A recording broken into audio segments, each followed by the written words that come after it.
Saudara-saudari dan anak-anak yang terkasih dalam Kristus, dari Novisiat SVD Kuburuteng Manggarai Flores NTT, saya Pastor Freddy Zahadin SVD menyampaikan ucapan selamat jumpa lagi lewat siraman rohani. Hari ini Jumat 5 Maret 2021. Injil hari ini diambil dari Matius bab 21 ayat 33 sampai 43, ayat 45 sampai ayat 46.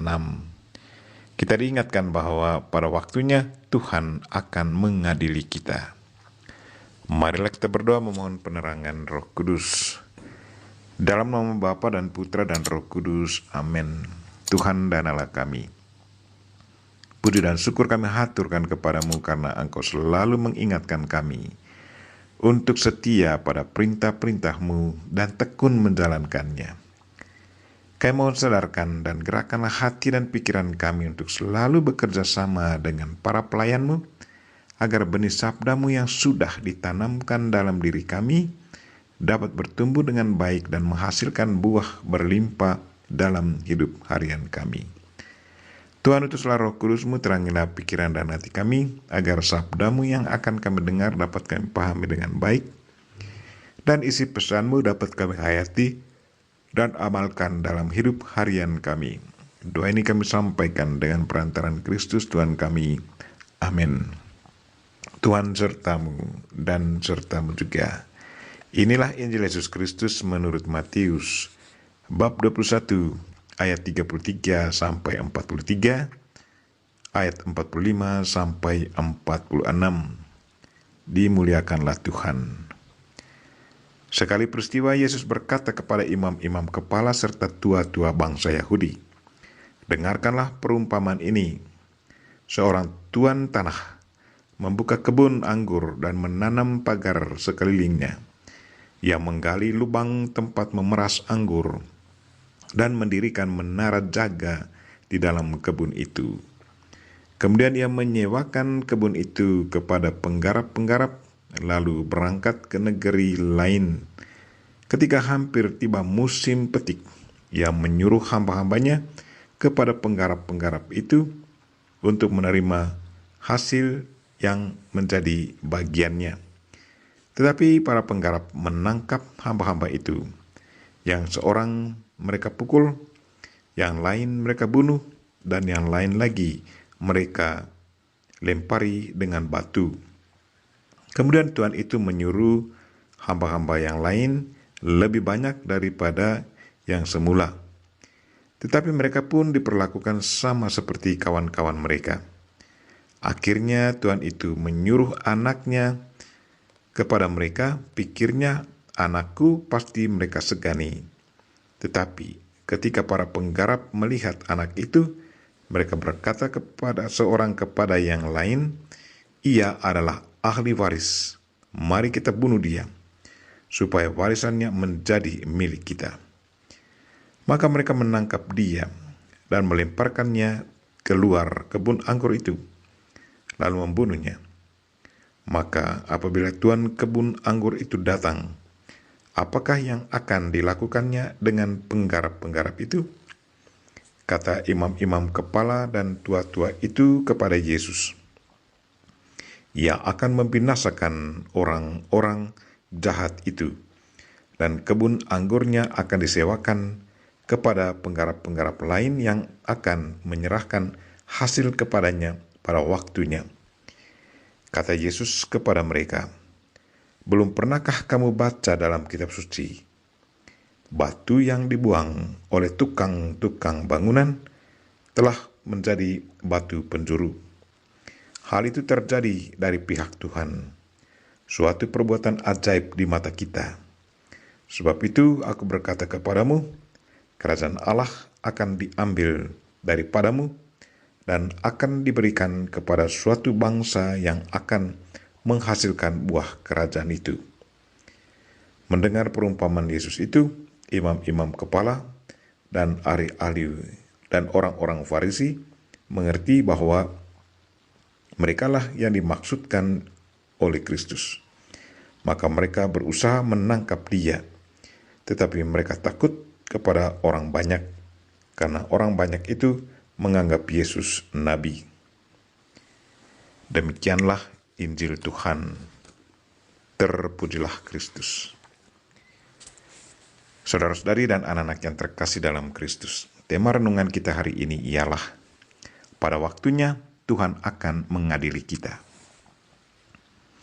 Bacaan pertama hari ini diambil dari kitab Kejadian bab 37 ayat 3-28 tentang Yusuf yang dibenci oleh saudara-saudaranya, dibuang ke dalam sumur kering, kemudian dijual kepada orang Ismail dengan harga 20 keping perak.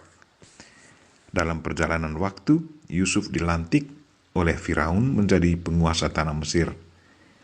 Pada waktu terjadi kelaparan hebat, saudara-saudaranya datang mencari makanan di Mesir, dan pada waktu itulah Yusuf menyelamatkan saudara-saudara dan Yakub, bapa kandungnya.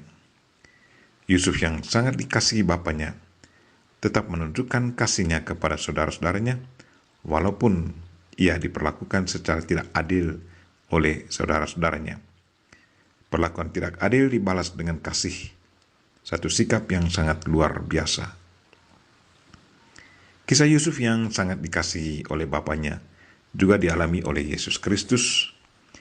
Yesus, anak yang sangat dikasihi Allah, diutus ke dunia ini untuk menyelamatkan manusia. Sebelum Yesus Kristus datang ke dunia, banyak nabi yang diutus Allah. Mereka mengalami penderitaan dikala mereka menjalankan misi Allah. Malah ada di antara mereka yang dibunuh. Kita ingat nabi terakhir yaitu Yohanes Pembaptis. Ia ditangkap dan dimasukkan ke dalam penjara, lalu kemudian dibunuh. Yohanes menerima semuanya dengan pasrah. Hal yang sama terjadi ke atas Yesus Kristus.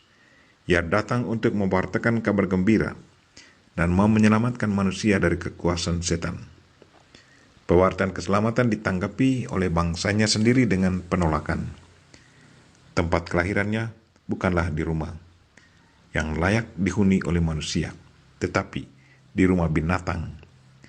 Selagi umur masih sangat muda, ia dilarikan ke tempat yang jauh, mencari tempat tinggal yang aman.